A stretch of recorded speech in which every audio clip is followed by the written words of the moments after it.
Thank you very much for coming here and participating in this forum, which is Turkey's first international urban forum.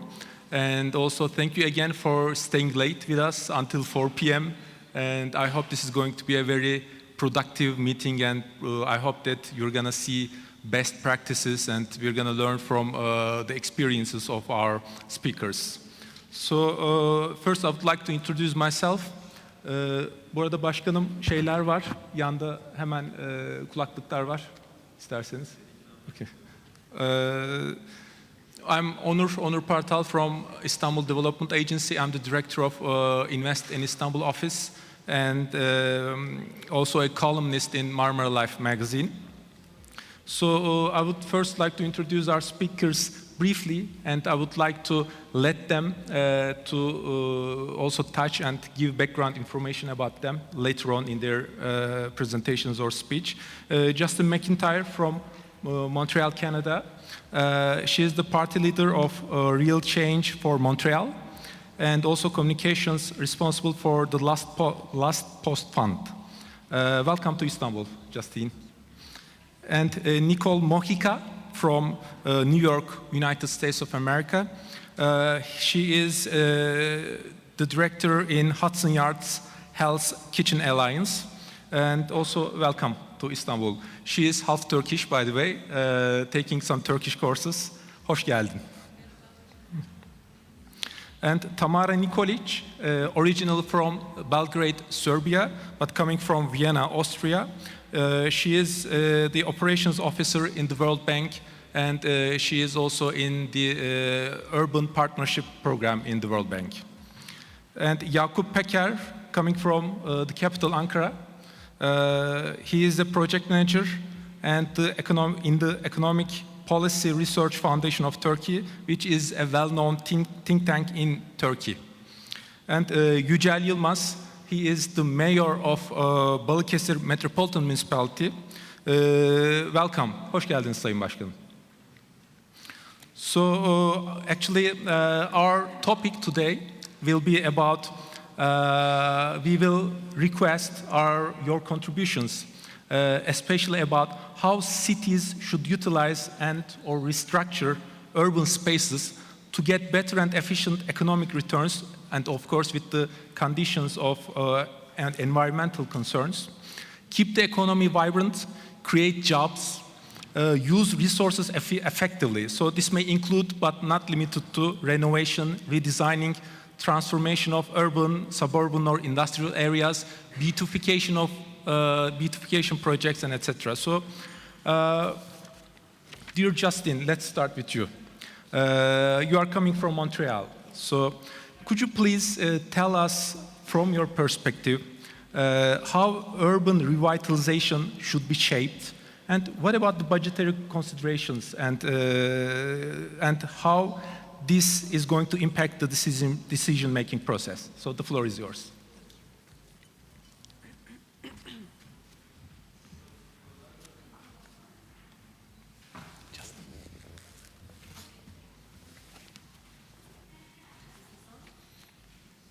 Working?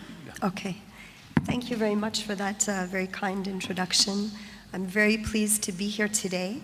Thank you to the Maruf Urban Forum for the invitation, to Onur in particular for the invitation. I don't usually sound like Lauren Bacall, so I apologize. I'm just at the tail end of a cold. Since I haven't had a chance to get to know each of you, I will start with a little bit about me, so that at least you can know a little bit about me. I describe myself today as a politician and also as an environmental activist and a community builder. But how did I get here? Certainly, I didn't take the most direct path, and I have learned that sometimes a more circuitous path can lead us to more interesting places. Many of you here today are possibly urban planners. Some of you may be developers or promoters. Some of you may work for municipalities, and some of you are elected to municipalities or to a city government. And I would just like to know how many people here today studied in your field. How many of you knew when you started your studies in university where you would end up today? Just a show of hands. That's not too many. Okay, wow, I expected to see more. I also didn't know that I would end up here today, so I started out with a very different kind of an education. Is this how this one? Yeah. There we go. So I had a very classical education, classical in the sense that I studied classical music. I actually devoted the first 25 years of my life to classical music, to being a performer, and I remain a very strong advocate for the importance of an arts education as a strong foundation for success in any field. So what happened after that? Well, first I had children. I have 3 children. And then I had a growing interest in social and environmental issues, very likely related to having children. But there was also a very specific trigger. In Montreal, from 2012 to 2013, our city was rocked by a series of corruption scandals that brought down our municipal government. And in this climate of mistrust, there was a real appetite for change. And so I joined a party called Real Change for Montreal. And I ran for a seat on council with my husband. I won my seat and my husband did not. So you can imagine the discussions that we had at home. It wasn't easy. Now Montreal politics is different perhaps from your local political systems here, as we have a party system in Montreal. And our parties, thank you so much. I made a special request for tea. This is helping my voice, thank you. We have a party system that is unrelated to the federal party system, so it's sort of its own animal. Here's a picture of, there we go, the Real Change. This is part of our Real Change team. Now, many politicians will promise change, but very few of them actually deliver it. Why is that? Because change is uncomfortable. It is necessarily a disruption. Change challenges the status quo. And the status quo favors whom? It favors those who are already in power, so why would they change? Once a politician, and with all due respect to elected officials who are present, but once a politician or a party arrives in power, it is to our disadvantage to impose change. So how does this impact local development, you are asking? Well, local development is often neglected by change-averse city administrations who tend to leave development to the private sector, to entrepreneurs, and to university students. However, I'd like to turn now to some practical examples of what a city can do to encourage development, and to show that encouraging local development is intimately connected to the notions of sustainability and to resilience. So first, a little bit about my city. So Montreal is the French-speaking capital of North America. We have a population of 1.7 million and a metropolitan population of 4 million when we include the outlying regions as well.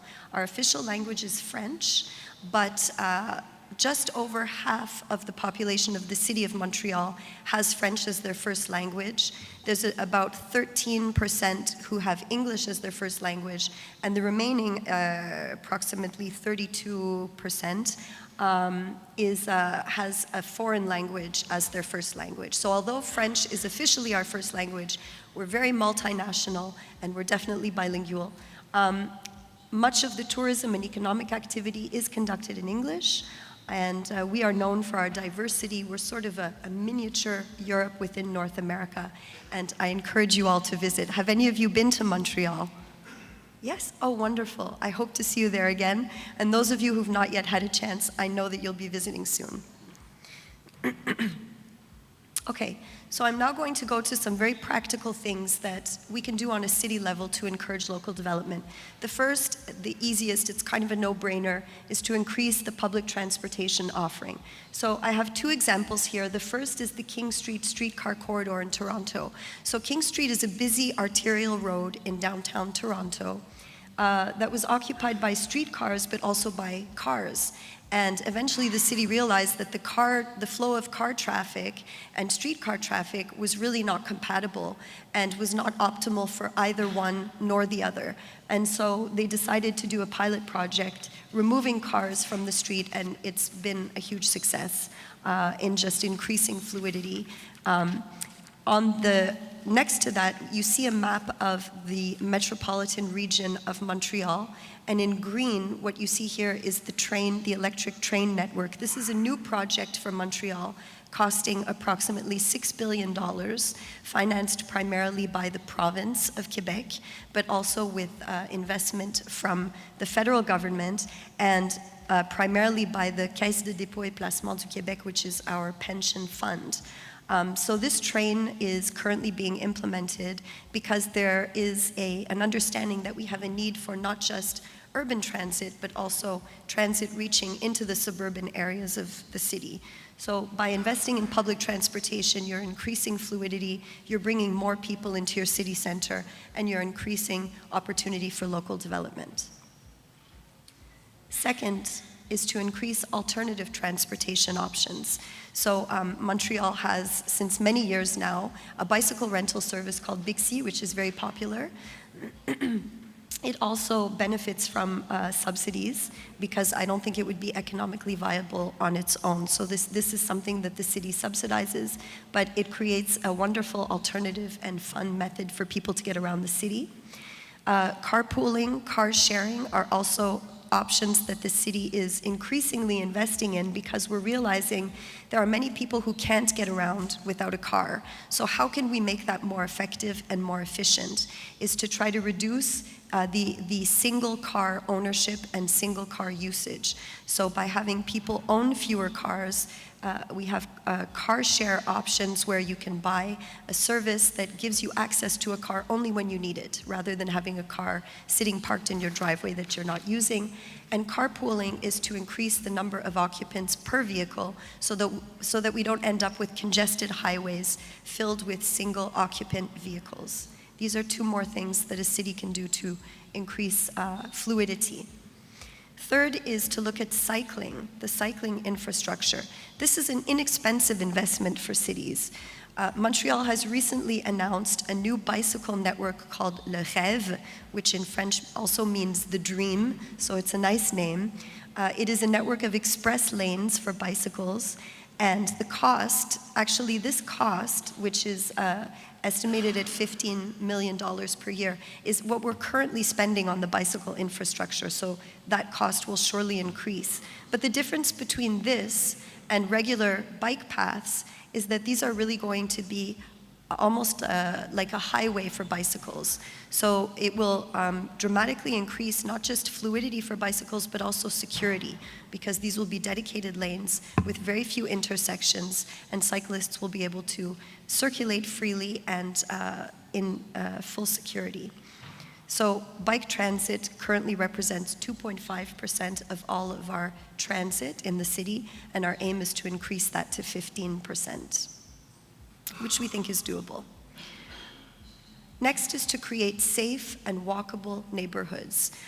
This is a challenge for especially areas that have been developed according to more of a suburban kind of a landscaping. So we're trying to go back and fix some of what has been done and take back some of the space that has been eroded by vehicle usage and to reconvert that to walkable space and to cyclable space as well. So again, I have an example from Toronto and an example from Montreal. In Toronto, Bloor Street is a main arterial road, but it's a very commercial road with lots of shops, lots of activity, lots of pedestrian traffic as well. And there has been a popular citizen movement requesting bike lanes on Bloor Street, and this was blocked for a long time by automobile drivers who felt that they needed to have a clear passage along Bloor Street. And finally, when they did implement it, again, no big surprise, it's been a huge success, and commercial activity has also gained tremendously from the bike lane on Bloor Street. In Montreal, we have an example of what we call a placotoire.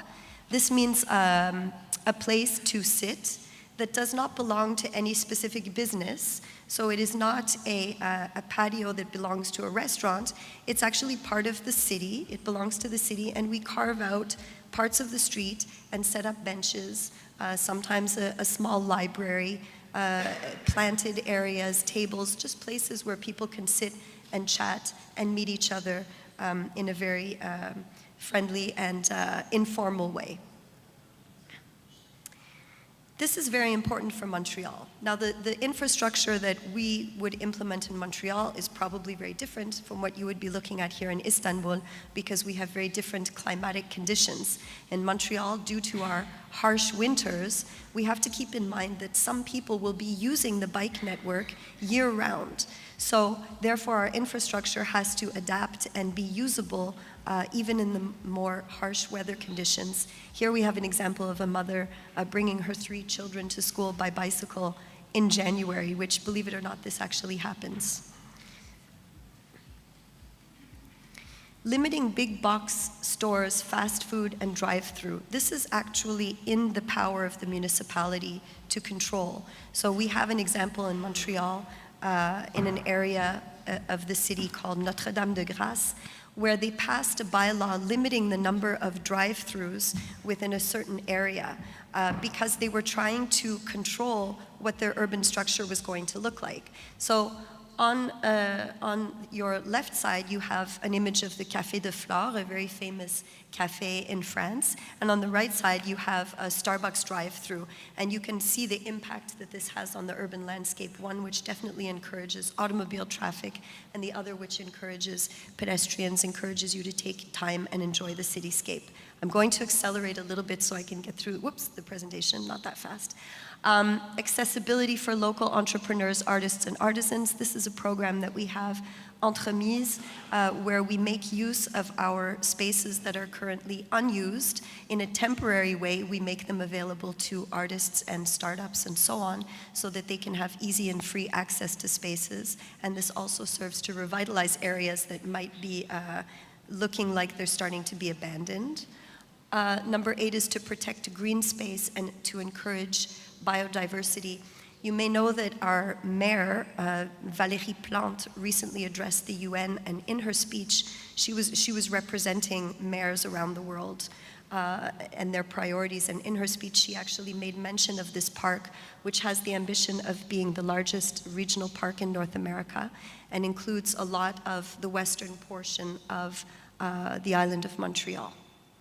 Okay, budgetary considerations. This has a huge impact on local development. So the question being, how is your municipal budget built, and what is your main revenue source? This is a graph of the revenue for the city of Montreal. The green portion represents property tax. Then we have municipal services, water and waste, building and other permits. That's actually all part of the green portion. Les quotes-parts, this is the part that is paid into the red portion, is the part that is paid into by independent municipalities that are still part of the agglomeration of Montreal. Government transfer payments is the yellow part. And then what we are asking for to gain greater autonomy is a portion of the sales tax that's collected on our territory, something that I think all municipalities could potentially consider. Sustainability versus development. Another question you should be asking is your municipal revenue structure conducive to sustainable decision making? The park that I showed you in an earlier slide, although this was announced as a project, we have run into some issues with this because it belongs to private promoters at the moment. The zoning was changed before a project was in place, and the promoters came forward and announced a housing project on that land. And so the city now has to go back and negotiate with the promoters to pay them off and to reimburse them for their revenue loss because of that no longer being developable land. So now the city has sort of painted itself into a corner. So again, something to consider in terms of how your budget is structured. Oops. Okay. So finally, I'd like to address the notion of sustainable development, this elusive notion that combines the concept of satisfying the needs of the present generation without sacrificing those of the future generation, according to the definition put forward by the Brundtland Commission in 1987. What sustainable development has come to mean is development that is economically profitable while not being overly destructive to our environment, as if the environment was somehow still to be considered as an externality to economic activity. But we know today that this is ludicrous. The only way to be truly sustainable is to develop our local and national economies in a manner that is clearly within the boundaries of what the planet is able to sustain, that is to produce only what we need and to regenerate resources through cradle-to-cradle and circular economy practices, dramatically reducing negative impacts on the environment. Local development must reflect this basic principle. So, in order to contain global warming to 1.5 degrees, countries currently would have to increase their efforts by a magnitude of 5 times what is currently being done. I think we heard this in a panel earlier today. In the cautiously weighted words of the IPCC, ambitious mitigation actions are indispensable to limit warming to 1.5 degrees Celsius while achieving sustainable development and poverty eradication. So I think if there's one thing that we were to retain when we go back to our cities and we go back and look at the way we're developing locally, it would be this, to keep this in mind. And I see it as being mapped out in this way.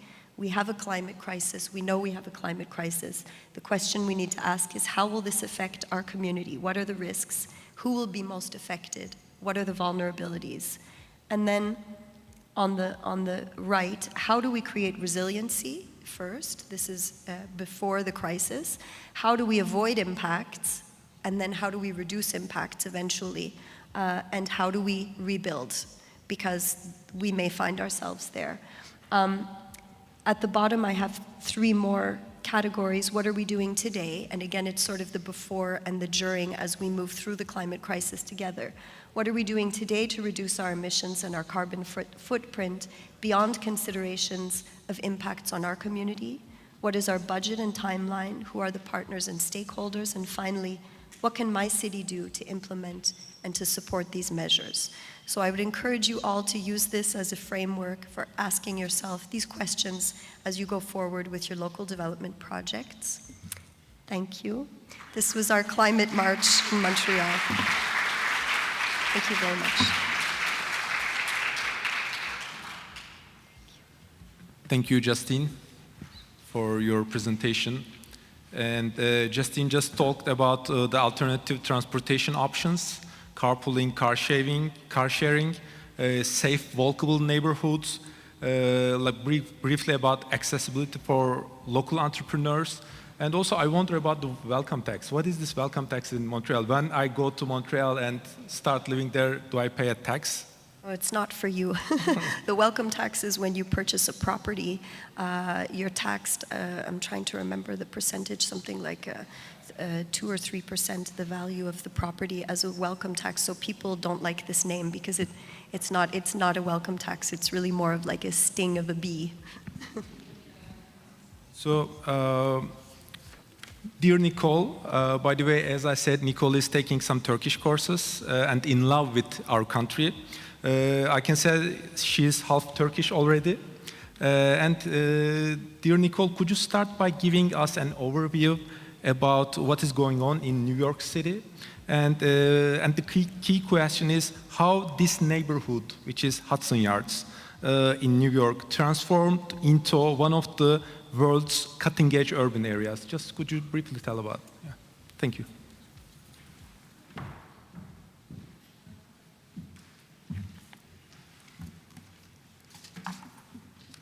Good afternoon, everyone. I'm very excited to be here. As Onur said, I come here often, about 3 times a year. So when I received this invitation, I thought, okay, let's fill my travel quota and let's go to Istanbul one more time. I'm delighted to be a part of the Marmara Urban Forum with all of the esteemed guests and speakers. It's truly an honor. Thank you very much. Today I'll be discussing my work as the Director of Communications and Cultural Engagement for the Hudson Yards Hell's Kitchen Alliance, which is a business improvement district in New York City.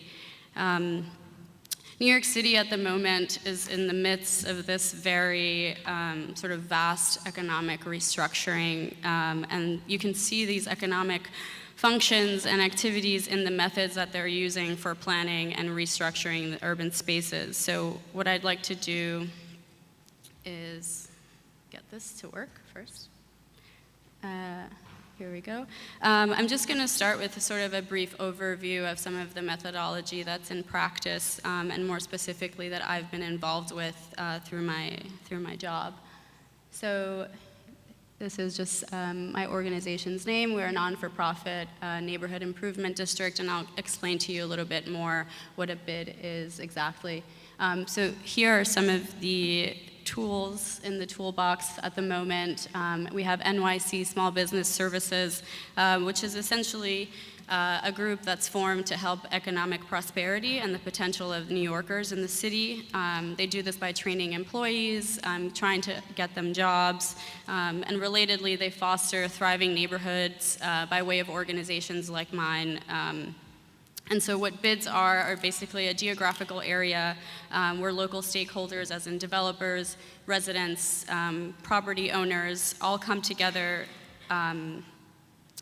in order to sustain the maintenance and the improvement of this specific neighborhood and the way that it's geographically bordered out, which I'll show you in a second. There are about 75 BIDs in New York City at the moment, all varying sizes with different boundaries all across the 5 boroughs. BIDs undertake very similar basic functions, which interpret into supplemental sanitation, beautification projects, and neighborhood improvement by way of assisting small businesses in order to have more vibrant commercial corridors, which I think is a fantastic opportunity for those that find themselves in a BID. I'll also talk to you about the NYC Department of Parks and Recreation, DOT, which stands for our Department of Transportation, and their Plaza program, and lastly, the Hudson Yards Development Corporation, which was sort of the seed that then grew into what is Hudson Yards and what is my organization. So BIDs are funded primarily by property assessment, so there's a tax in place for existing properties as well as those that are to come online, and about 75% of the BIDs budget comes from this. There was an assessment that was decided with the City Council as well as some other entities in order to accommodate for these BIDs to be funded in order to provide these services to the specific neighborhoods. And so I just have a screenshot here of NYC SBS. They have several programs, training, and then here we have the New York City Parks Department, and I'll explain now why it's relevant to our organization. NYC Parks is a mayoral agency with a portfolio of about 1,700 parks throughout the city. They also manage historic homes, some plazas, and then they have about 2.5 million trees that they oversee in the city. There's also a New York City Tree Trust, which charges itself with going out and planting the trees and identifying empty tree pits, things that need these kinds of maintenance attention.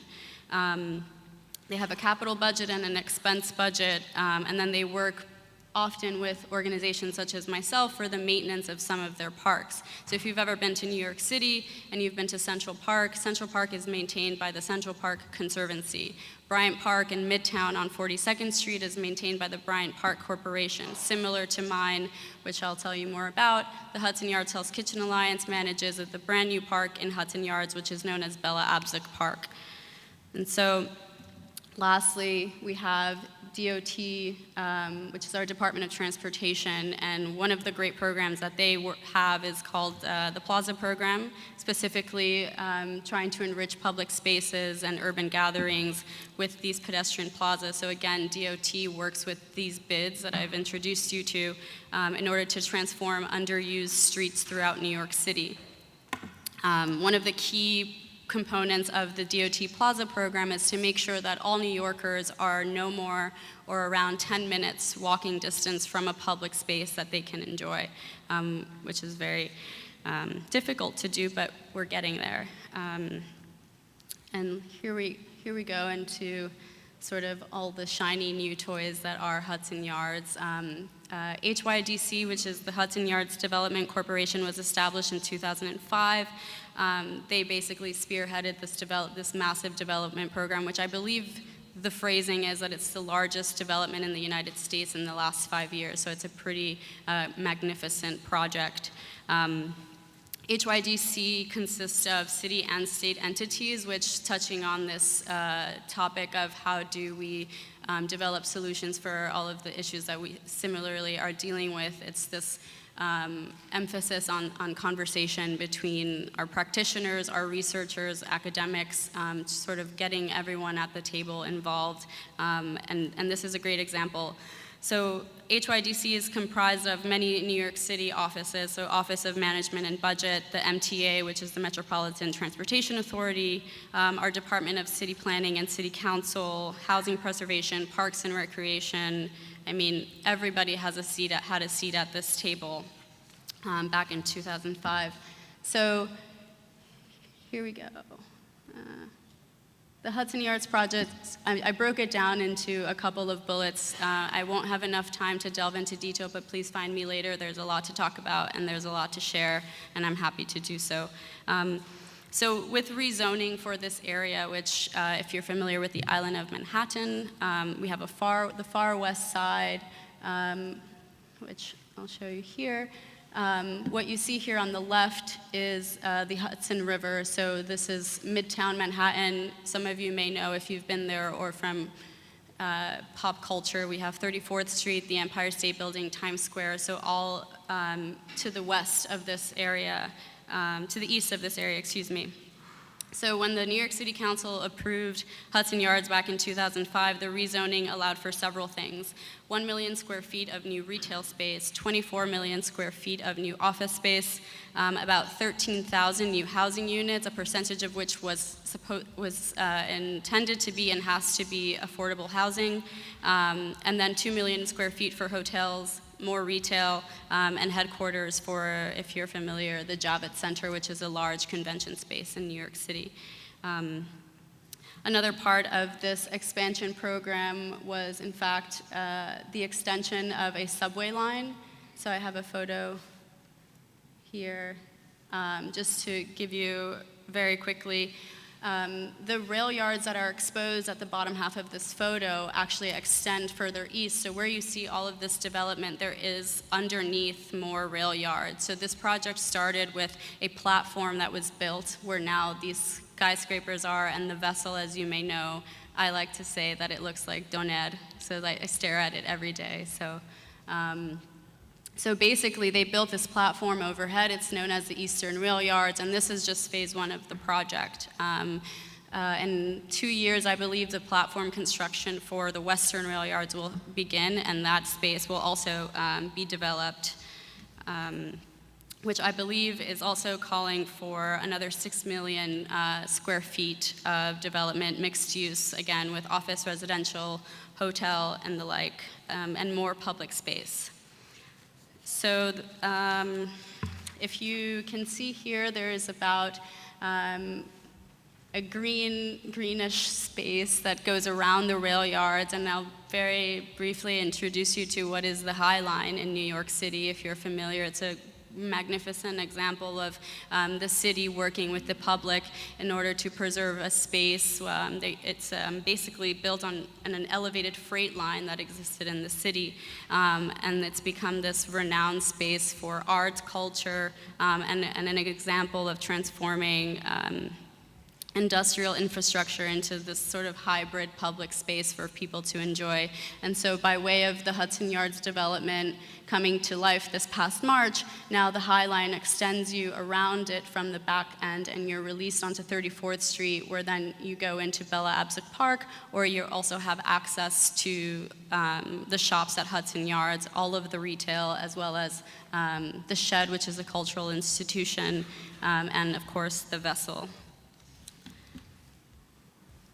This is a photo of the Hudson Yards 7 train line, which opens into Bella Abzug Park. And here we are. So this is a rendering of the park. It exists. This block here to the far left is Block 1, as we call it internally. Block 2 and Block 3 subsequently going north, as you see 33rd to 36th Street. This park is existing between 10th and 11th Avenues in New York, so you see that there has been a creation of a new street known as Hudson Boulevard East. We have both of the train stations in the park, so as you can imagine, there are several conversations and partnerships that happen between my organization and the MTA, as well as the property developers, in order to ensure that this space is running as smoothly as possible, and should there ever be any issues, we're basically always in communication when there are events in the area, when there's shutdowns for the subway line, because we are basically where the audiences and the tourism that is now in the area is being released to onto our parkland. This is an important line of communication to have. And so since the opening of Hudson Yards in this March of this year, we've seen an increase of about 100,000 people. The weekends see an increase of about 30,000. And so it's just been a very kind of, I'll just breeze through this. These are renderings from when the park was being designed. As you can see here, it's going to extend further north up until 39th Street. So we're just about in phase 1, and there are skyscrapers currently being built flanking both sides of the park, so it really is an ongoing project. These are just some boundary lines showing you the other bids that exist. So there's the Times Square Alliance up there in the north, 34th Street Partnership, and then the Garment District Alliance, and we're all partaking in supplemental services. These are some images from a streetscape study that was done when the park was built and my organization was formed. The Parks Department had rather an organization like ours take care and maintain the park space because it was very different from the rest of their portfolio. It's a very unique park, and so that's how my organization came to be. A streetscape study was done in order to create this sort of cohesive flow through the neighborhood in terms of tree guards, street seats, light posts to create a very neighborhood feel. And so this is an example of improvements that were suggested by this engineering and urban landscaping firm. And so I'd like to, this part is very difficult, huh? There we go. So I'll show you this again because these are some of the other suggestions that were made, such as a mid-block crossing to improve pedestrian safety with planters. And so as you can see here, it's a great example of something that was put into practice by way of the experts making these suggestions. We were actually able to, last year, working with DOT with my organization, to put in this mid-block crossing with these planters, part of our beautification and horticulture goals in the neighborhood. And so now we have pedestrians that are able to cross mid-block. These are improvements that were made on that same street. So this is what's called a bump out. It's for pedestrian safety. You have plastic delineators for the cars, and then the planters just sort of make that space a little bit more appealing. This is a street seat similar to some of the stuff that Justine just showed us in Montreal, whereas the municipality is taking care of those beautification projects. Here in New York City, we have bids to sort of help and lend a hand to that. So this is a unique street seat where it's not elevated to the curb height, it's on the ground, and we've created a barrier with planters, and then we have tables and chairs there through the summer and spring seasons. We also worked with the property owner on that corner. Here's another example of some planters for pedestrian safety. We are lucky, and I guess it's a curse as well. Most of the infrastructure within the bid is for the Lincoln Tunnel, so we have a lot of really funky ramps and just an environment that was not very suitable for pedestrians, because up until a couple years ago, it just wasn't being trafficked as much by pedestrians. So we're working really hard to make it a safer space. And I'll end with this. This piece of property here of concrete we call the canoe because it looks like a canoe from this perspective.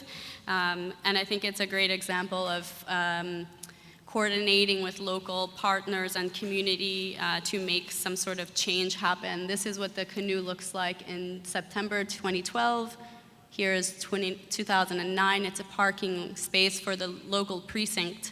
And then through some work by a group called CheckPeds before my organization came to be, we're seeing now there's no longer parking, the curb was extended, you have tree pits, jersey barriers for protection, and then with the help of HYHK, you can see the progress now. HYHK has been formed, there are tables and chairs, it's now slowly becoming a pedestrian plaza, a nice open air space in the middle of Manhattan. And then last year, through work with a local developer, we were able to get some funding in order to create this tree pit that went from north to south of the canoe, making it even more vibrant. We planted 12 trees, several understory plantings, and we've even created a space, a permanent space for a sculpture. Here we are, you see the fencing is no longer there. And we even host live paintings once a month where an artist comes and paints and people can walk by and chat with them. And those are our elected officials, some people from my office celebrating this new improvement, going from parking lot now to public oasis, as we like to call it. Some more planters here, and then I think these are some tree pits that we also take care of, protected bike lanes with these tree pits, some plantings there as well. This is an example of working with a developer in Hudson Yards in order to beautify the neighborhood with a bridge painting. So we got their employees on their volunteer day, and we were able to transform this space, which is really exciting. This just happened in June of this year, the same company, and then I worked with the Port Authority, who manages the Lincoln Tunnel and several other transits in New York and New Jersey, to organize this mural here.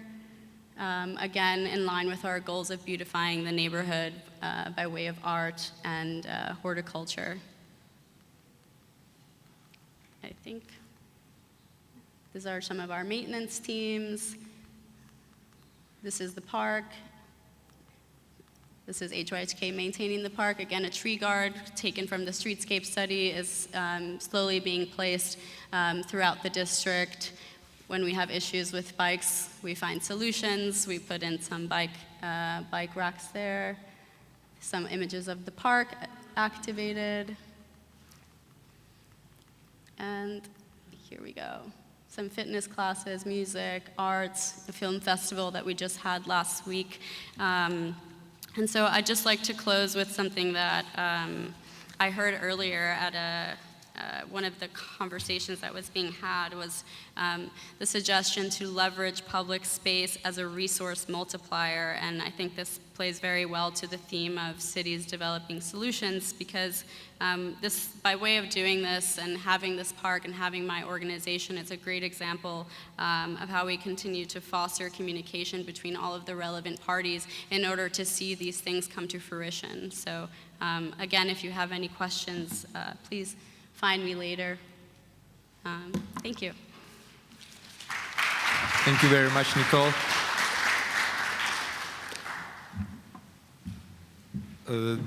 As Nikkole just touched in her presentation, this is a real success story that, how an urban area transforms into a good practice in this regard. So thank you very much again. So dear Tamara, you are from the World Bank, and the World Bank is so generous about allocating funds to social and infrastructure projects. And regarding the urban partnership program that you are in, could you give us an overview about that and also participatory methodologies? So the floor is yours. Thank you.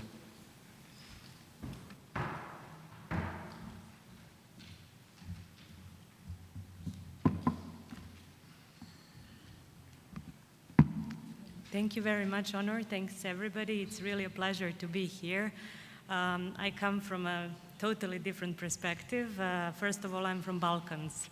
So what you have seen in Montreal or in New York, you don't get to see a lot of that in Balkans. I come from a capital city of 1.7 million people, but other cities are much, much, much smaller. I would like to share with you experience that I've gained working on the Urban Partnership Program, which has been aiming at improving local government's capacity in Southeast Europe. So basically, through this program, we are aiming at addressing issues of local development by strengthening capacities of local governments and, of course, trying to impose or trying to engage citizens in decision-making, because no matter how obvious this is, it's not always the case that we do this.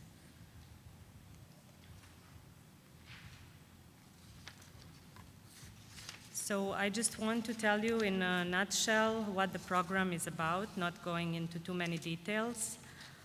We have started 9 years ago, and we have tried to assess what the problems in the region of Balkans are. So we're talking about 7 countries, including Albania, Bosnia and Herzegovina, Croatia, Kosovo, Macedonia, Montenegro, and Serbia. It was very important to see what the problems are and what the demands are in order to try to see how to address them and what tools to use. One point was that there was a need for a networking mechanism within the region because, as some of you might know, this region used to be, most of the countries used to belong to former Yugoslavia. So how to reconnect some people, especially professionals, not only politicians, on some professional level, how they can collaborate and work together again, how they can exchange ideas, how can they exchange bad practices, good practices, and learn from each other. So together with our main partner, NALAS, who I see here, and the local government association from 7 countries, line ministries and local governments, we have agreed to create kind of program that would try to address some of the issues.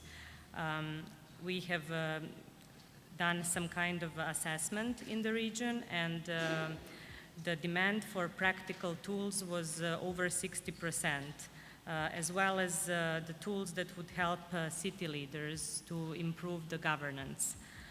Some of the tools that we have introduced are self-assessment tools, other tools are participatory tools, and we aimed to help cities strengthen their capacities to develop the strategies and to develop action plans without necessarily relying on the external support, but using their own resources. So this is more or less where we work. Maybe this is a little bit outdated. We work with the 90 cities and municipalities from the region. These are different tools that we use. Different colors belongs to a different tool that we use.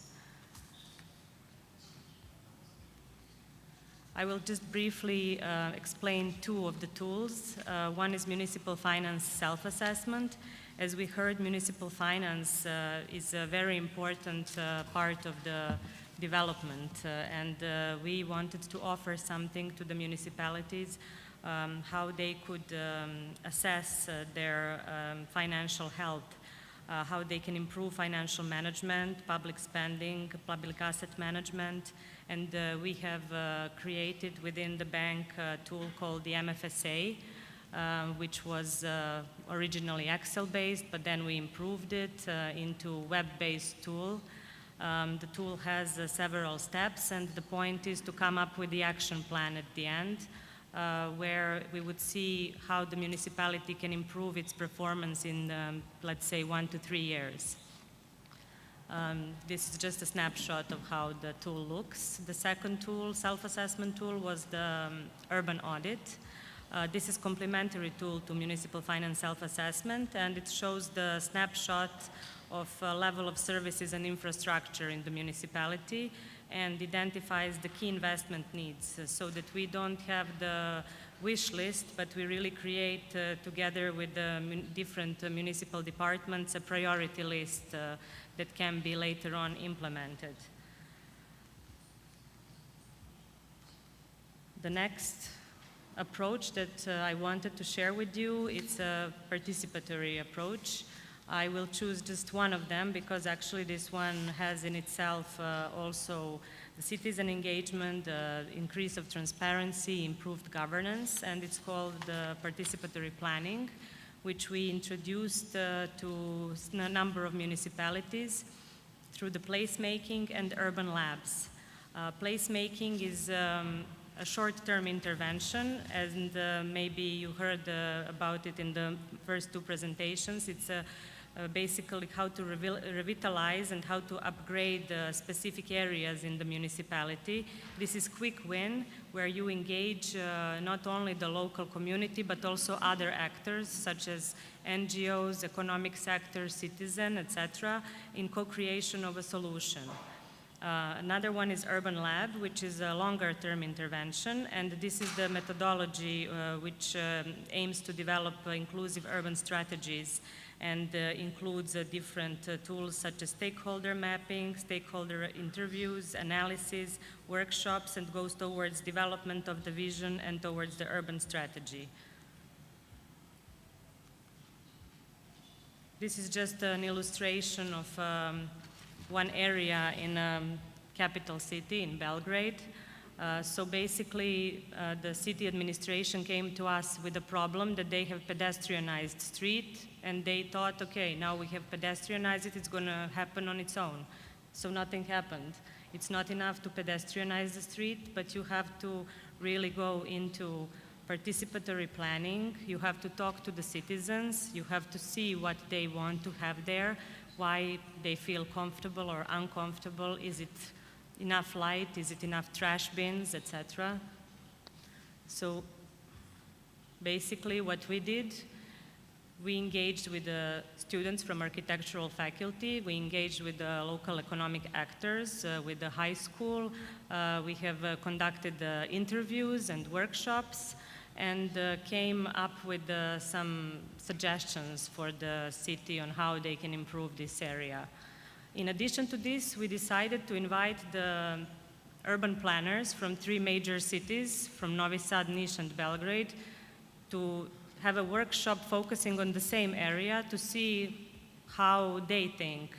And it was very similar type of suggestions. So this is one of the suggestions for improvement of the street. So you see a more inclusive area with more greenery, with the street furniture, with some of the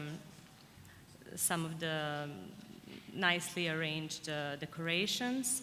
So this is what we would like to present to the city as a solution or improvement, and this, in our opinion, would be creating more livable and more livable place in the city center.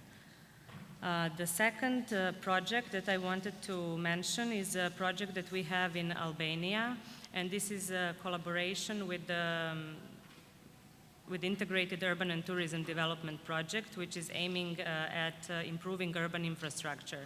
So from one side, they're improving urban infrastructure. From the other side, we decided that we want to address a variety of urban economic development challenges. And we focused on one tiny town of Ksamil, which is on total south of Albania, which is very beautiful, but which has in the last 10 years a lot of unplanned growth, lack of public spaces, lack of green spaces, and low capacity. So we decided not to only involve the external consultants, but to partner with the Albanian National Planning Agency, with the town, with the municipality, and with the university. And I would like to play you a movie to illustrate this. Let's see if it works.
Economically, it has helped family, but from another perspective, from architectural perspective, it has totally deteriorated because in the beginning. The methodology used during this project will help a lot, having feedback from everybody. So I will not go to the end of the videos, but I just wanted to show you that even if you have something as beautiful as this area, due to the not enough proper regulation or laws, it can be misused. So we really are trying through this participatory process to help improve the development of this town. This is just a drawing of one of the children, how they would like to see their neighborhood or their town. So they need more pedestrian roads, a hospital, amusement park, shopping mall. So basically you don't have to be an urban planner to see what is lacking. You just need to follow and listen to your citizens and to your youth. We came up together with the different groups and developed the strategy of XAMIL. So this is not working.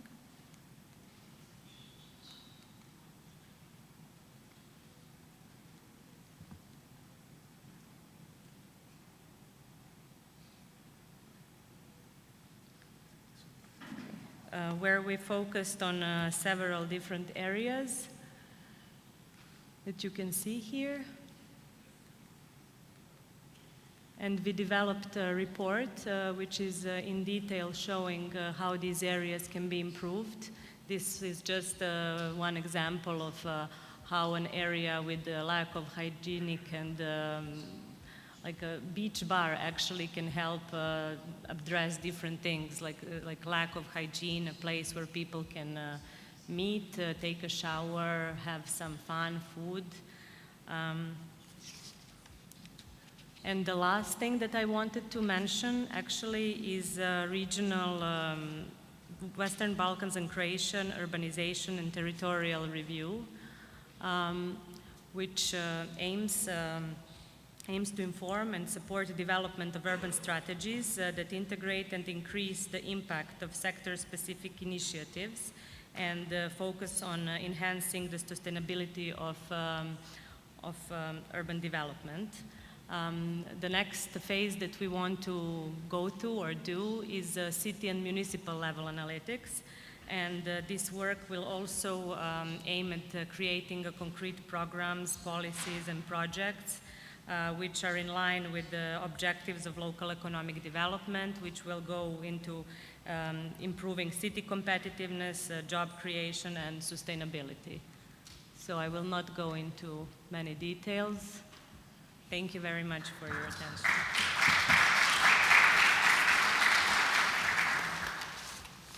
Thank you, Nikkole, for giving us the perspective of the World Bank, especially because we have seen the practices from the North America, which are mostly developed countries, but Turkey, which is an emerging market country, also the Balkans are developing countries. So this was a good example for us, for the emerging market world. Thank you very much again. Yakup Bey, I'm going to continue in Turkish. Türkçe devam edeceğim. Let's talk about TEPAV first. TEPAV is one of the most important think tanks of Turkey, and especially in local development. What are the strategies? Could you please briefly inform us about them? My slides will be in English, but I will be speaking in Turkish. First of all, let me introduce the TEPAV. TEPAV was founded by TOP. We are a think tank, and we are working in a neutral and impartial way. So we bring together the academia with public institutions and private sector in different areas. We conduct projects to boost the economy of Turkey. Today, I will be mostly talking about local development, in spite of the fact that we have different activities as well. There are three parts in my presentation. First of all, I would like to talk about the importance of local development agenda for Turkey's economy, why it's becoming more and more important, and then our efforts on local development, Last but not least, I will be talking about what TEPAV has learned from its experience with the local development agenda, what's our perspective. And then we see a four-pillar structure. The first comes discovering, and then the dialogue, participation, and then the design, and then implementation. I will be informing you about them. Turkish participants may know this. In the last 20-30 years, the income per capita increased in Turkey substantially. It was around $3,000, but it is around 10,000 USD. And the export structure has changed, the industry has changed, and also urban structures have changed. You see two maps of Turkey, and if you look at sky at night time, this is the light distribution. While some people may know those maps, we get them from NASA. At the top, you see a map of 1992, the spatial design. By the way, the forecast is 97% reliable. By looking at those maps, you can estimate the production. You can make some forecasts. In 1992, you see Istanbul and Ankara, the capital, in the middle, and Izmir on the west. They are developed, but other areas are not shining. In 2013, you see Istanbul, Ankara, and Izmir, they have grown, but also in Anatolia, you see more light. The whole country is shining. So this increase from $3,000 to $10,000 came together also with the urban growth, urban development. The development took place not only in metropolitan areas, but in the whole country, especially towards the east. So within this time span, the most important driving force is the migration towards urban areas. So we see a transition from agriculture to industry. And Turkey has grown heavily, and also urbanization took place. But the urbanization was so quick that we started to catch up with Germany, for example, and this is also true for other Western countries. And now the ratio is around 70-80% urbanization, and the official ratio is around 90%. But if we take only the urban territory, the urbanization is like 70 or 80%. But in India, in Pakistan, in China, this process is not over. We have almost completed the process like Western countries, but some other countries are lagging behind. That's why we need to go for new designs and projects for cities in order to make a difference.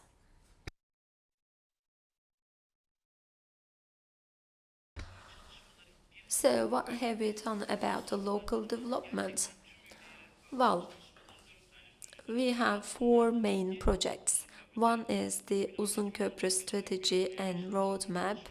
In 2003 we started. Uzunköprü is a district of Edirne in Thrace, and it used to bring together the Europe with Asia. That's why it is called Uzunköprü, which means the long bridge in Turkish. So in this project, at the district level, we developed a development strategy, and this is the first effort in this sense. We analyzed the district, and we try to come up with a comprehensive strategy. Those were the baby steps.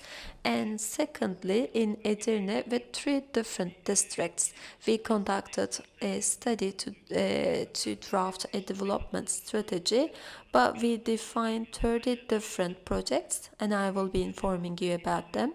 The third project is about a development and competitiveness agenda, and about some concrete areas.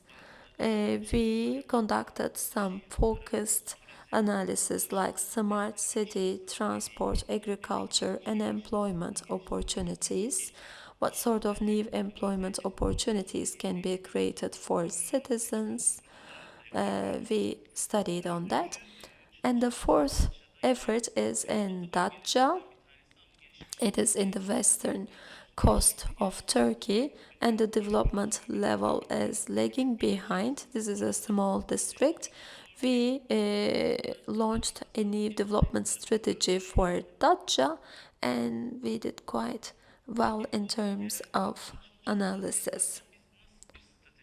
So what is our strategy when we conduct all those work? First, we look at the history, and when we look at the history, we need to start with the local economic history.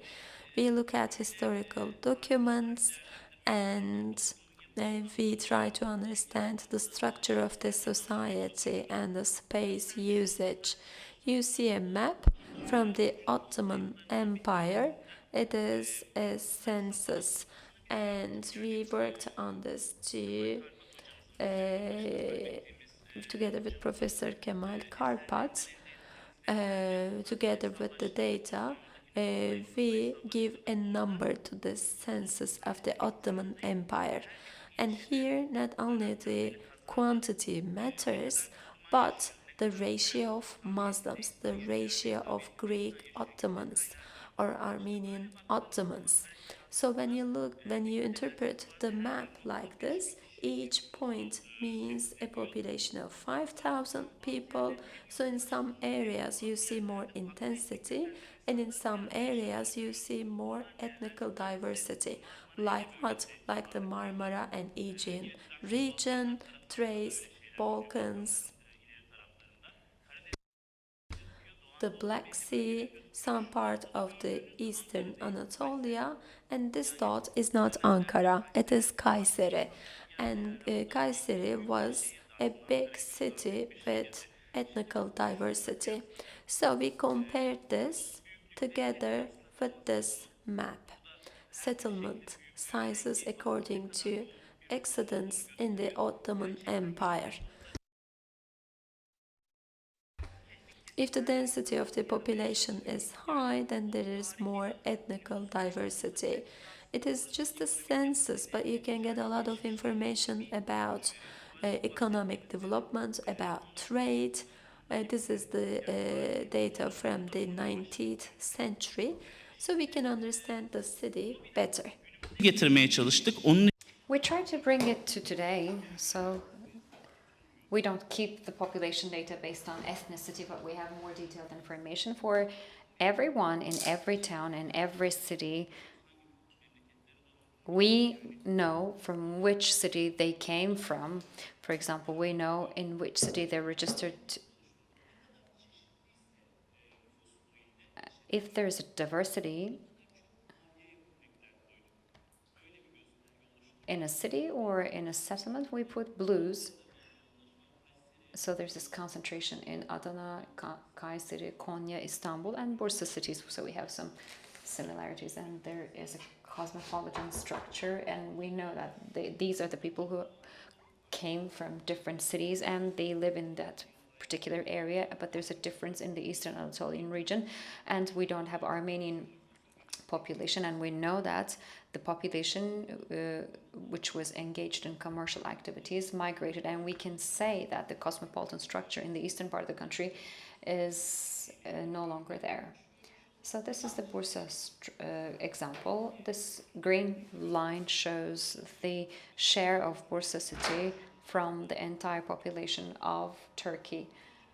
So over the history, so we've tried to insert the things in the incidents that took place in Bursa. There's this agricultural economy that continued until 1960s, and there's not a great share of agricultural activities. Maybe the population increases, but the share of agricultural activities did not increase, as a matter of fact. In 1962, the first organized industrial zone was established, and the first organized industrial zone was established with the loan offered by the Chamber of Industry and the World Bank. And then some industrial investments took place, like Tofaş and Rono, towards the end of 60s, and people started to invest in this particular region, this city. And from 1960 and 80, there's this development, and Bursa's share out of the total population of the country has increased. So the commercial activities in Turkey and the policies have changed in Turkey, and this has some reflections on Bursa scale as well. Maybe it's not written, but with the construction of Gemlik port, Bursa's development has gained momentum, and it became a larger city. Actually, back in 1950s, Bursa had a population share of 1/1000 out of the total population of the country. Of course, with the customs union introduced by the European Union, we had some developments, and we had an infrastructure, and Gemlik port is being constructed, and the highway between Istanbul and Bursa was quite influential on developing commercial relations. Integration plays a very important role in terms of being connected to global value chains. So these are the influential factors, as a matter of fact.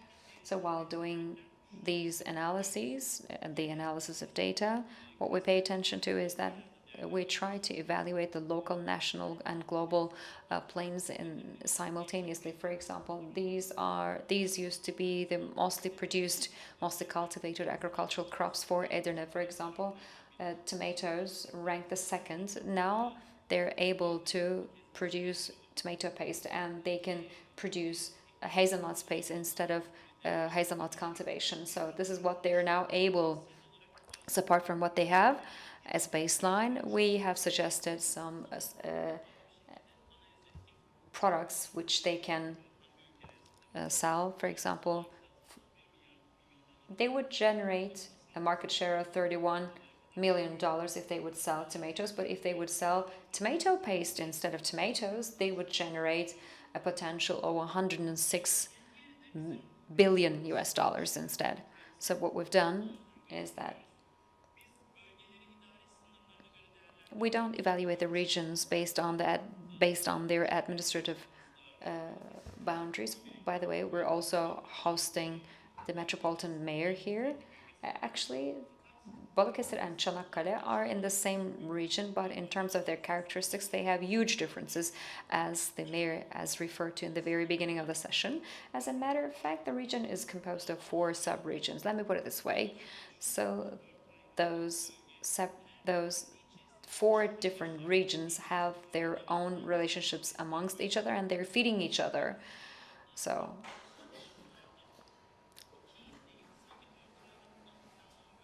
we felt like we were making the plans for 4 different sub-regions, and some districts are composed of 2 areas. For example, for Bandırma, we have evaluated Çanakkale and Edremit together. Actually, which was that kind of an analysis was quite contrary to what we're used to administratively, but we've tried to keep things local, and I'm not going to touch upon the details of the light map, and we can see the developmental level of the cities. But this participatory approach has played a great important role, as Balıkesir Metropolitan Mayor has said in his remarks. We make some desktop plans, but they might give different reactions in the field. For example, in this visual, you can see the sectoral distribution current sector-based distribution, and you can see what kind of forecasts have been done for environmental plans. But when you ask this question to the stakeholders, they want to have a different sectoral approach as number one and as number two. We've offered certain things, but that's not what they preferred, and they wanted to develop the industrial activities in their own region. They wanted to develop the industrial activities, but by 86% they wanted to have certain conditions to be met. By the way, the questionnaire surveys, we make instantaneous live voting. This is the way we do in terms of the method employed. We receive the feedbacks and we ask questions again once we ask the initial questions. Actually, during this participatory process, one needs to design it in a more interactive way. So you should also manage this process. You should not only ask your question as like, do you want this or not? So the way we design is quite different. On the way to our project, we have formulated some sub-programs. So we have this main vision, but they should be designed in such a way that if there would be a new project idea, it should have its own part seamlessly. So of course there's this implementation aspect of it, because at the local level you might make some researches and you might make some plans. For example, as a UNDP friend has presented, they said that they paid attention to the implementation phase, but we want to give lots of details on the implementation. Who is going to do what kind of outcomes will be there, what kind of financial resources will be employed. So if you give these details, you can get a very fast reaction at the local level. Otherwise, things would go very slowly, or the stakeholders would not show enough level of ownership for what you do. So in a nutshell, so these are the 4 things in which we have learned our lessons. So number one thing is that one needs to understand and get an insight on the map, but you should take into consideration the historical background, and the participatory process should also be there so that you would have an interaction with the citizens. You should also have opinions. You should collect opinions from the society, from the community, and you should keep the consolidated processes alive.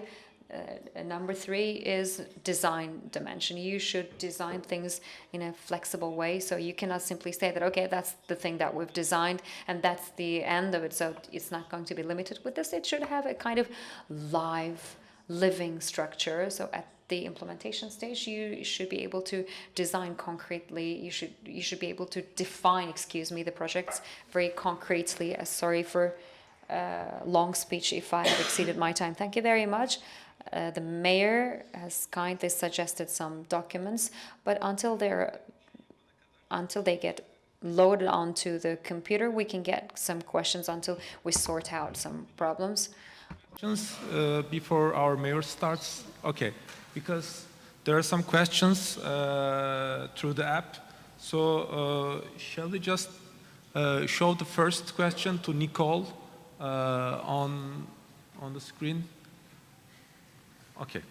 Nikkole, can you see the question? How are BIDs funded and who funds your organization? Hello. Great question. The bids are funded by property assessments. So there's an existing property tax as a property owner, and I didn't get to touch too much on that, but the formula that was created by New York City and City Council and all of the electeds draws a portion of that to help fund the bids in order to provide those supplemental services. And so, like I said, that's about 75% of a bid's budget.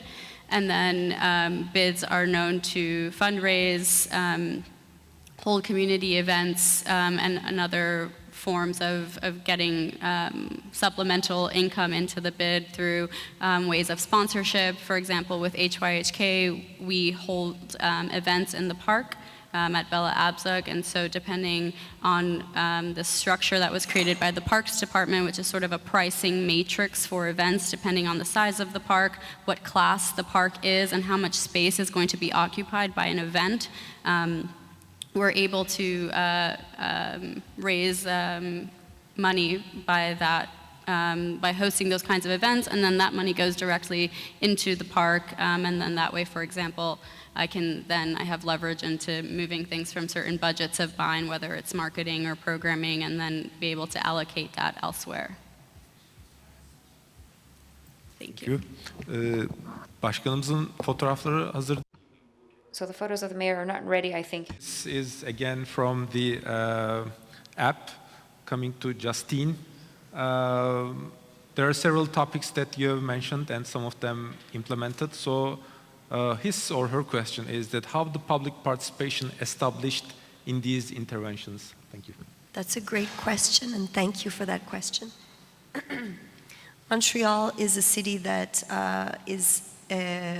has a very active population, very socially involved. So something that I perhaps didn't have time to touch on is the actual governance structure. So the city is divided into 19 boroughs, and each borough is administered by its own local mayor, much as you have in Istanbul, by its own local mayor and council. And these local councils are very accessible. So in addition to the monthly city council meeting, there are also monthly borough council meetings that are open to the public. Citizens can come and ask questions. Documents are always made public before the sessions and so on. And then we also have consultation processes. So we have le Bureau des audiences publiques sur l'environnement, which is the public office of environmental studies. So before there's any project that's going to have an impact on the environment, it goes before this bureau for public consultation. And we have the Office of Public Consultation in the City of Montreal, which automatically will look at any large projects. So anything that is over a certain size or over a certain budget automatically goes to public consultation, and these are very well attended. So those are the formal structures, and then we also have many activist and citizen groups participating in the cultural dialogue. So yeah, we have a very dynamic citizen population in terms of participating. Thank you. Thank you. One more question. This is coming to TEPAV. TEPAV'a bu soru. Can we just, yeah. How does TEPAV find funds for their survival? Who pays to get the analysis and participatory work you do? Benim sunumumda bahsettiğim Actually, as I've mentioned in my presentation, the municipalities and the development agencies provide funds for us, and the Chamber of Commerce and Industry those chambers offer some funds for us. When they come together and when they're pooled into a place, they can constitute a great deal of funds. And we had some international funds that we work with, and these are the things that I have not elaborated on. Sometimes we also work with UNDP and the World Bank, and some of the researchers of ours can be financed by the international organizations, but the things that I've referred to in my presentation were supported by the local entities. Is it ready? Do we need some more minutes? Okay. So if you want, let's proceed with your presentation, Mr. Mayor. In the meantime, they will be preparing photos and documents for us so that you can have your slides on your screen. Mr. Mayor, recently, Balıkesir has realized lots of attempts, especially in the field of urbanization. Balıkesir has been shown as an example, as a role model for the other cities, and Balıkesir has a very young population. Your city has a very young population. Actually, they're very lucky to have a mayor like you. We know that you're attaching great importance to the youth. What are you doing for them? What do you do in Balıkesir in general? So the floor is yours. Mr. Onur, thank you very much. It was such a great experience for me to listen to the previous speakers, but I would like to say that I received an education in Toronto, so I had the opportunity to go to Quebec and Montreal. So the city structure there was compared in my mind. I participated in a United Nations meeting recently, and so I'm quite knowledgeable on what the previous two speakers have explained to us kindly. So Mr. Yakup's presentation shows the fact that Turkey is a developing country and it has an established structure. So actually Turkey is different from Toronto.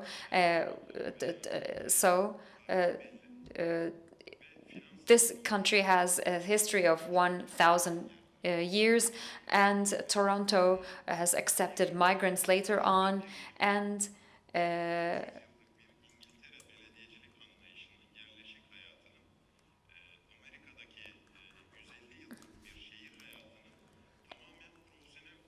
professional application of urbanization takes place in Toronto and Montreal. But Istanbul is a city of a state which is 1,000 years old, and it is a very old city, the cradle of civilizations. So Turks came to Anatolia in 1075,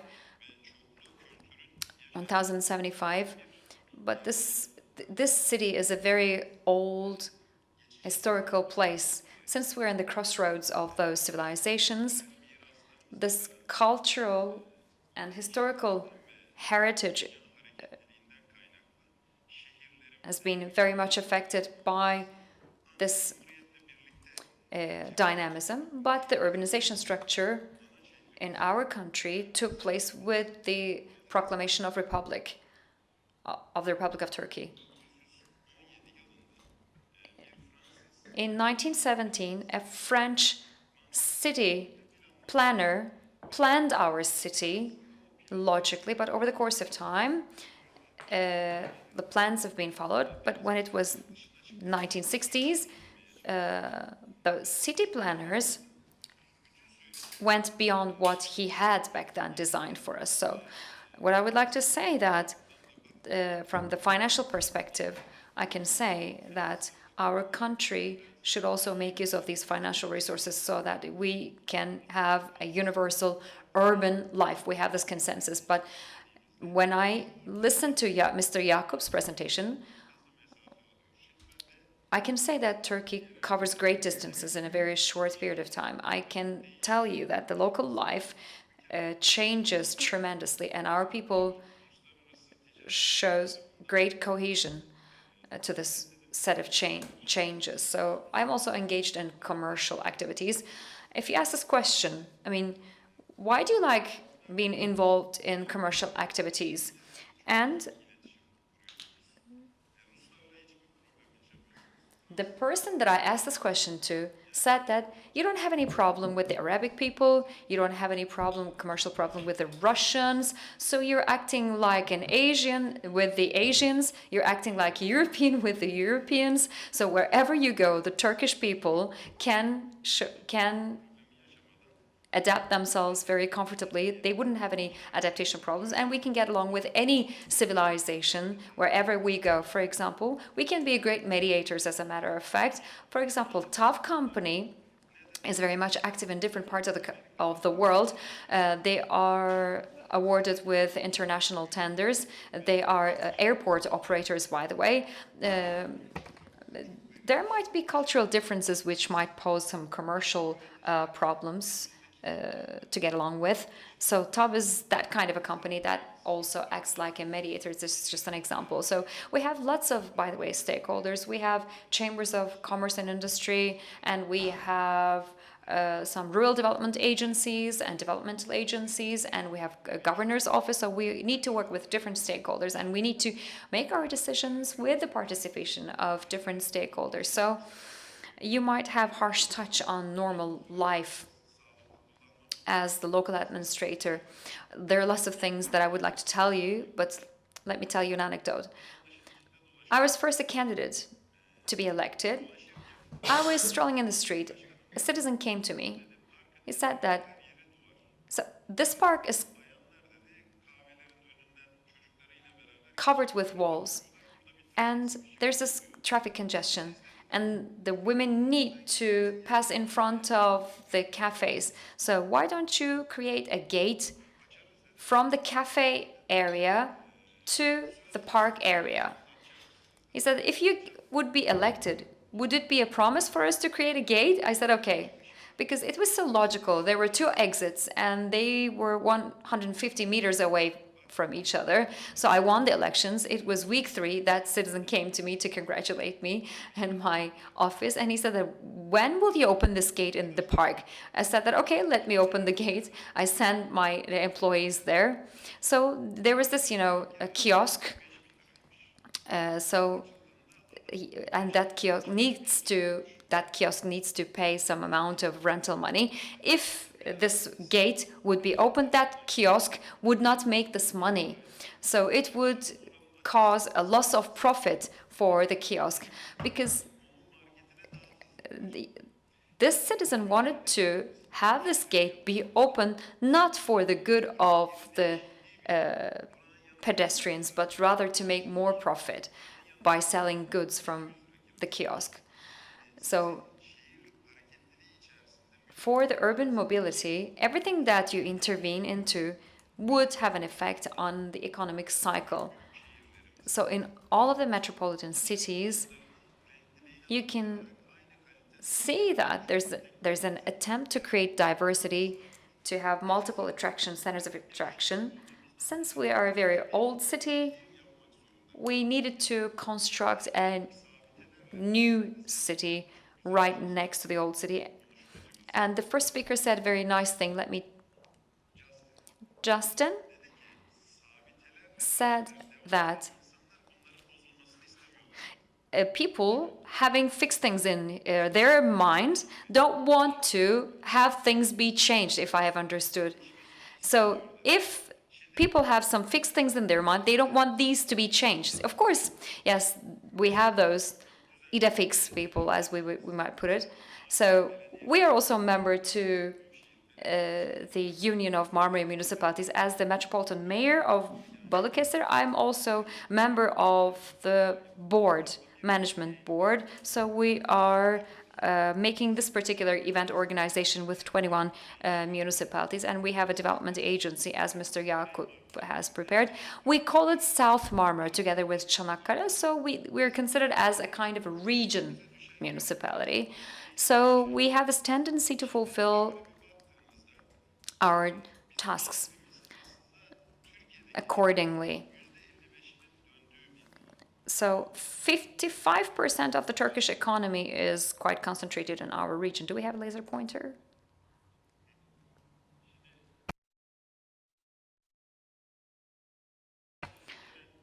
Right down there in this basin, the number of people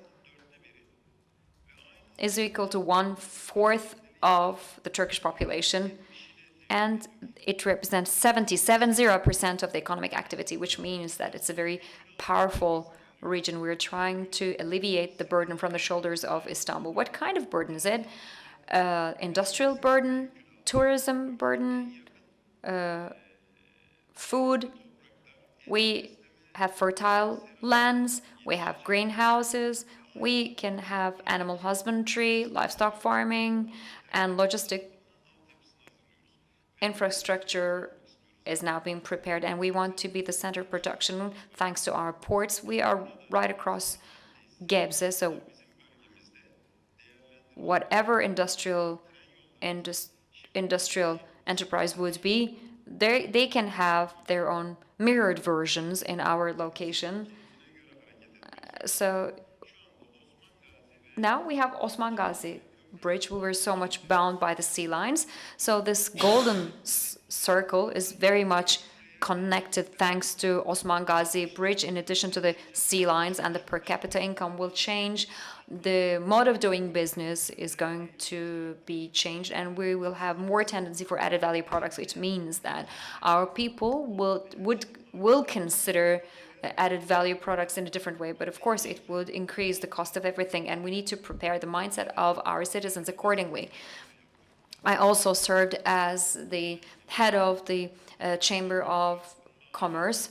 So I worked in the Union of Chamber of Commodities as well. I worked in Balıkesir Foundation, Improvement Foundation. I have worked with in different posts. So how should we prepare the mindset of our citizens? Of course, education would increase the cultural level of our citizens so that you would be able to make their reconstruction related adjustments accordingly. Next slide, please. If I would push this button, can I move them forward? Bunu geçeyim. Şimdi I will skip that. Well, we want a Balıkesir which is very well developed, easy to access, ecological, green, aesthetical, vivid, dynamic, and technological. So let me give you some examples. We would like to embrace our youth and the disabled and the disadvantaged citizens. For each and every one of them, we conduct a study and we try to embrace all those people. Together with the facilities we create, we try to embrace our people. For example, we have constructed a park and it is 16 hectares. It's a hilly, bumpy area. It is green. It's a green area, and around this area there are shanty houses. So we created a park there, and after that we could reduce the criminal acts, and right now the neighborhood changed. So here we have created a facility for fitness, a cafeteria, walking lines, and we offer training for children. And now the real estate prices have gone up, the behavior of children has changed, and now the neighborhood has changed. It is more self-confident. Even the structure of buildings has started to change. So, at local level, we have to come up with such initiatives. We have to improve our cities because we have lots of opportunities. Local development potential. It's a huge area. And let me give you some headlines to summarize. We are working for the benefit of youth. We need more entrepreneurship. That's why we create techno parks, labs, and right now internet games, for example. Some youngsters create internet online games and they make money. And 5 years ago I started to encourage those youngsters together with coding workshops, and now we have started to see results in sports. For example, together with the Directorate of Sports, we try to encourage our children to participate in sportive activities. And yesterday I learned about it. We have a judo player, and at the world level he is awarded, and we are proud of this. I don't want to take it too long. If you have some questions, I can receive them during the Q&A session because we have lots of experience. The Agency of Development for the South Marmara. We are working together with them, and we are honored by this because there is human resources in this area, and if there is something missing, together with them, together with those entrepreneurs and investors, they come and they talk with us, and we are trying to do something for the benefit of this country. Thank you. Thank you very much, Mr. Mayor. We can proceed to the Q&A session. Let me check.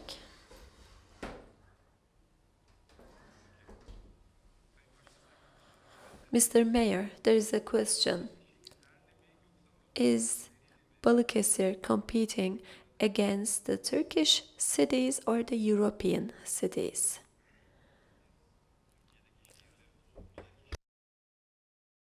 We don't think that Turkish cities are lagging behind the European cities. There is only a certain area to cover, and rather than competition, we would like to learn something from others. Urfa and Gaziantep were competing against one another, but this is harmful for both parties. With Istanbul, with other cities, we are a neighbor and we need to collaborate and cooperate. That is important for us. So we have common goals, common problems, so we need to support one another. So cooperation. Previously there was competition, but today collaboration. In Paris, we see this collaboration. We can conduct a training program together with Paris and about sister cities. In Turkey, we are quite good at those relationships and we exchange information, we try to learn more, we try to gain experience. Thank you, Mr. Mayor. We can go on with different questions from the application. Justine, there is a question for you. What are the main effects to Montreal having two official languages? It's kind of like a different type of question, but you were talking about this earlier. Fantastic question. In fact, the official language of Montreal is French. We have one official language, but unofficially, most people are bilingual. So once you leave the city of Montreal and you go into the surrounding regions, it's less and less bilingual, more and more unilingual French. But as you go towards the metropolitan area of Montreal, for business reasons, because of course being a French-speaking province in North America, we're surrounded by English-speaking provinces and of course our economic giant to the south, which is the United States. So for business reasons, people speak English. For tourism, people speak English. And there is also a rooted historical English-speaking population in Montreal, which is mostly from Irish immigration. So the two communities exist side by side. There was a book written in the 1960s, I think, called The Two Solitudes, because at that time, French-Canadian society and English-speaking society, really there was very little interaction. So it's an ongoing, learning to live together. There are still some tensions, but I would say probably for economic reasons, the city of Montreal is a really great example of a bilingual metropolis. Okay, thank you. Tamara, question for you. How do you see, it's like an international relations question actually. How do you see the future of Balkans with Turkey from a Serbian perspective? Actually, was he Alexander Vučić, the president? Alexander Vučić is president, yeah. Yes. And I think there are good relations with our president. Yes. I think that historically Balkans has a good relationship with Turkey, and I personally believe that they will continue. You have to. Yeah. Okay. So as I said, Serbia and Balkans, they have a very good relationship historically with Turkey, and I believe that, me personally, I believe that this relationship will continue. I mean, both economically and in other ways. Yakup Bey, application. Mr. Yakup, this is the last question. In your research in Turkey, in your projects, when you are trying to attract local participants, what sorts of challenges have you seen?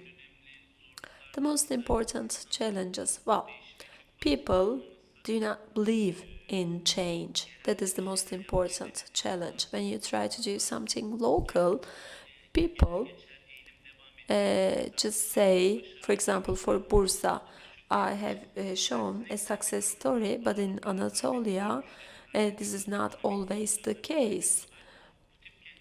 So in such cities, people do not believe in change because those cities are losing their economic power.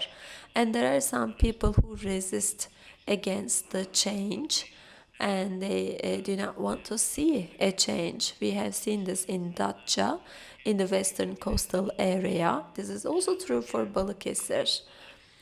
Mainly from Istanbul, people migrate to Datça when they get retired. They settle down in Datça, but the people in Datça do not want this. They don't want to change Datça. For example, they don't want to improve highways of Datça. So at the participatory level, this is of course a challenge. There might be some dialogue-related problems among institutions, agencies, but we have to work together for the future of a certain city or district. And if we can come up with some good practice examples, we can overcome those challenges. In Turkey, when people see some concrete examples, then they believe. That's why I have shown this Bursa example. With right interventions, we could improve Bursa, and we wanted to give this message. So that's how we try to overcome those problems. Thank you. So we do not have any further questions on the application. So are there any burning questions in the hall?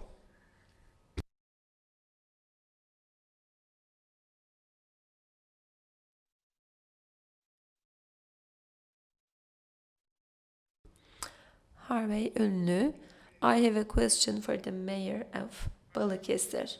Mr. Mayor, as you know, Balıkesir has very nice sea and coast, especially the Gulf of Edremit. There is no efficient use of the Gulf of Edremit, but there is great untapped tourism potential. And sometimes I spend time in Akçay, and there are very nice brooks of Akçay. So how can we improve the situation of those brooks, streams, because they are really in very bad situation. They look really bad. So brooks are quite popular because they emerge from the mountains of Kaz and then they meet with the sea, and there's great tourism potential. So what are the plans to use this untapped potential, especially in the Gulf of Edremit and for the brooks? Thank you. Balıkesir became a metropolitan municipality in 2014. Kadıköy, Altınoluk, Akçay, those areas had a population of 5,000, 6,000 only. And then they said, for example, let's improve the condition of our brooks, let's improve the condition of waste management. Nobody wants to deal with those problems. And then there is the misuse of brooks and waste problems. But now Balıkesir is a metropolitan municipality, and we have included those problems in the investment plan. But there are lots of areas which require an expropriation plan. We will be starting with the Zeytinli Brook because the expropriation plan is ready. We are working with the World Bank because there's great environmental impact there. And this week, $50 million of credit will be approved, I guess. So even if they are not approved, by using the funds of provincial bank, we will be improving the situation. Inaudible question. No, for all of them, because Ayvalık is not only a district of Balıkesir, but it's the heritage for upcoming generations. So of course we are responsible for the maintenance of those areas, and we can do so because now Balıkesir is the Metropolitan Municipality. So people talk about their rights. They say their rights are transferred to a central management, but for Ayvalık, for example, we have invested $160 million only for water management and for sewage.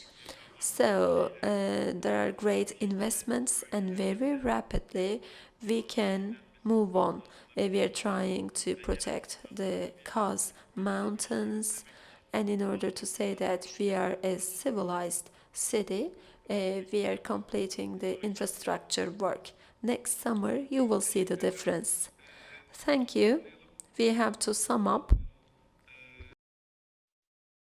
I would like to thank each and every one of you. I would like to thank to our panelists. Your contributions here and sharing your experiences and good practices and also bad practices in this regard.